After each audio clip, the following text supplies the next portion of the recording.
तो हम लोग उत्तर प्रदेश के लोग साहब यहाँ सर कैरियर बनाने के लिए कोई खर्चा नहीं है। बंबई के लोग लाखों खर्चा करते हैं, दिल्ली के, यहाँ कैरियर के लिए कोई खर्चा नहीं। मैं बता रहा हूँ कैसे।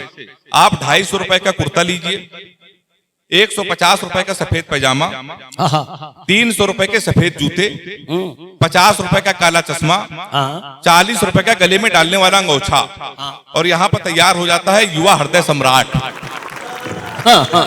ताली बजाइए जोरदार एक बार।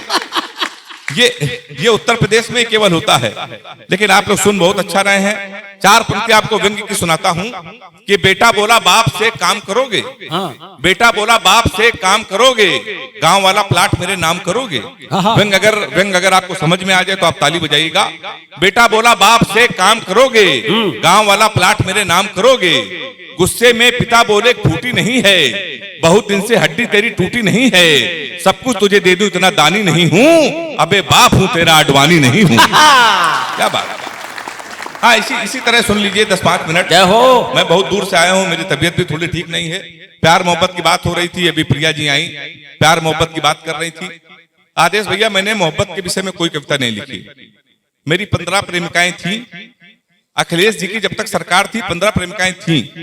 जिस दिन योगी जी मुख्यमंत्री बने, हमने बारी बारी से सबसे राखी बंधवाया, क्योंकि यूपी पुलिस ने अगर सबसे ज्यादा कुटाई किसी की है तो हमारे जैसे प्यार करने वालों से की है। उत्तर प्रदेश की पुलिस ने घर से निकाल के मारा है प्यार करने वालों को।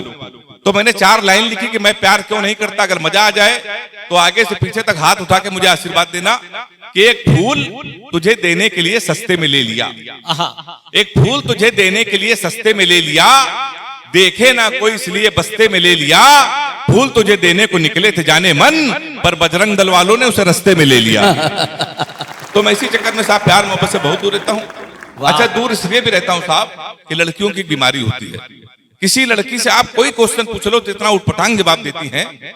हमने एक लड़की से पूछा, हमने कहा तुम्हारा फेवरेट कलर क्या है, तो हमसे कहने लगी स्टूपिड कहीं के, कोई मैच्योर क्वेश्चन नहीं पूछ सकते। तो हमने पूछा, हमने कहा 0.8 मिलीलीटर सल्फ्यूरिक एसिड को न्यूट्राइज करने के लिए कितने मोल बाइकार्बोनेट की जरूरत पड़ेगी। तब उसने बता रहा हमारा फेवरेट कलर पिंक है। तो इसी चक्कर में साहब मैं प्यार मोहब्बत से बहुत दूर रहता हूँ। इसलिए भी दूर रहता हूँ, लड़कियों की बीमारी होती है, बीमारी सही हो तो नौजवान हाथ उठा के मेरा समर्थन करना। लड़कियों की बीमारी होती, किसी लड़की का आप गौर से देख लो तो कहेंगी देखो कैसे कुत्ते की तरह देख रहा है, ना देखो तो कहेंगी कुत्ता देख भी नहीं रहा है। तो मैं इसी चक्कर में साहब प्यार मोहब्बत से बहुत दूर रहता हूँ। मैं भी सोनी चैनल में लाफ्टर शो आया तो उसका मैं सेमीफाइनल तक वहां पर पहुंचा। उसके बाद मैं दुबई एक कवि सम्मेलन में गया। जब मैं दुबई गया तो एक लड़की ने हमको फोन किया, कहने लगी हमने सुना है कि तुम दुबई में हो। तो हमने कहा सही सुना है। तो कहने लगी हमारे लिए एक सोने की चैन ले आना। तो हमने कहा क्यों? कहने लगी हम तुमको जीवन भर याद करते रहेंगे। हमने कहा हम चैन नहीं लाएंगे फिर भी याद करती रहोगी। उसने कहा कैसे? हमने कहा जीवन भर सोचोगी, हराम खोर से पहली बार कुछ लाने को कहा था, ये वहां से भी खाली हाथ लौट आया। तो साहब हम लोगों के साथ बहुत दिक्कत होती है। असल में लड़कियां जो हैं बड़ी इमोशनल होती हैं और कभी कभी बड़ी लाड़ में आ जाती हैं। तो एक लड़की ने सर 12 बजे आते भैया हमको फोन किया, हमसे कहने लगी सो रहे हो तो सपने भेजो, जाग रहे हो तो यादें भेजो, मुस्कुरा रहे हो तो हंसी भेजो। हमने कहा हम लोटा लेके खेत में बैठे हैं, क्या भेज दें? ताली जोरदार बजाइए एक बार। तो मैं साहब बहुत दूर रहता हूँ प्यार मोहब्बत से, सतीश भाई को मालूम है, लेकिन आप लोग सुन बहुत अच्छा रहे हैं। मैं व्यंग्य की को कविता सुना रहा हूँ, जहाँ पर कुमार मनोज जी हो, मनवीर मधुर जी हो, सतीश जी संचालन कर रहे हो। एक ऐसी कविता मैं सुनाने जा रहा हूँ जो आपका अपना एक दर्द है, आपकी अपनी एक पीड़ा है। आज का बच्चा जब पैदा होता है तो सर ये नहीं जान पाता कि वो देश प्रेमी है कि वो देशद्रोही है, क्योंकि ये बात उसके पिताजी नहीं तय करते, हिंदुस्तान का नेता तय करता है। वो बताता है तुम देशद्रोही हो कि देश प्रेमी हो। कड़वा व्यंग्य है, अगर सिकोहा बाद में नहीं सुना जाएगा तो पूरे देश में कहीं नहीं सुना जाएगा। व्यंग्य अगर अच्छा लग जाए तो आपकी तालियों से मोहर लगा दिया तो मैं दूसरे मंचों पर भी पढ़ूंगा, सुनिएगा। एक बार एक कवि सम्मेलन में कवि ने मुंह खोला, बिल्कुल शेर की तरह बोला, मजमे में जितने राष्ट्रभक्त लोग हैं वो भारत माता का जयकारा लगाएं और खड़े होकर 2 मिनट तक तालियां बजाएं। क्या बात है? सभी खड़े होकर तालियां बजाने लगे, भारत माता की जय, भारत माता की जय, वंदे मातरम गाने लगे। तभी सामने बैठा एक शख्स सोच रहा था ये कवि किस तरीके से कवि सम्मेलन को चला रहा है, मंच को अपनी उंगली पे नचा रहा है, उसने दूसरी बार किसी आक्रामक व्यक्ति को बोलते हुए पाया, उसे कवि और देश के नेता में कोई अंतर नजर नहीं आया। क्या कहने। प्रणाम करता हूं आपको। उसे कवि और देश के नेता में कोई अंतर नजर नहीं आया।